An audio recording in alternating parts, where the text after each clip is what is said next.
প্রত্যন্ত হাওর অঞ্চল থেকে দক্ষিণ কোরিয়ার বিশ্বমঞ্চে পৌঁছাতে রিফাতের যাত্রা ততটা সহজ ছিল না।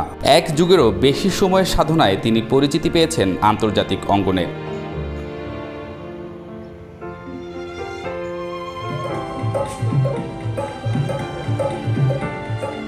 মূকাভিনয় শিল্পী হিসেবে রিফাত ইসলাম পরিচিত হয়ে উঠলেও তিনি নাচ ও অভিনয়ের মাধ্যমে বিভিন্ন গল্প উপস্থাপন করে দর্শকদের মুগ্ধ করে যাচ্ছেন শৈশব থেকেই।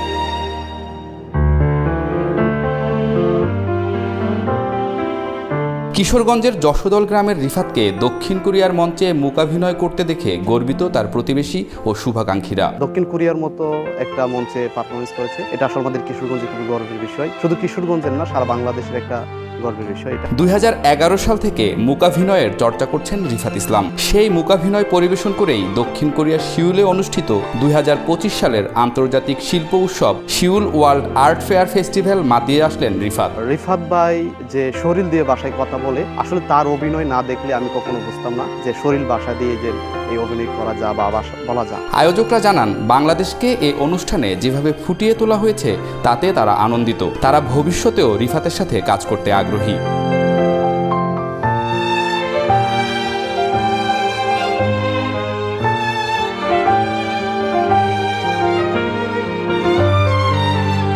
কোরিয়া সরকারের অর্থায়নে এই উৎসবে আরও অংশগ্রহণ করেন যুক্তরাষ্ট্র, জাপান, চীন, Germany, Italy, Kazakhstan, Estonia, Africa, Bharat, Korea ও বাংলাদেশের অন্যান্য শিল্পীরা।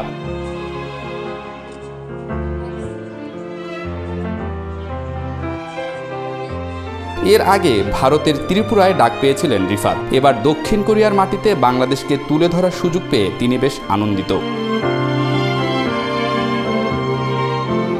সমাজের নানা অসঙ্গতি ও না বলা কথা তুলে ধরতে মূকাভিনয় হতে পারে প্রতিবাদের ভাষা। তাই সেটা শেখার জন্য স্কুল থাকলে খুব ভালো হবে বলেও জানান রিফাত, যেখানে পরবর্তী প্রজন্ম মূকাভিনয় শিল্পের চর্চা করবে এবং দেশ বিদেশের মঞ্চে নিজেদেরকে তুলে ধরবে।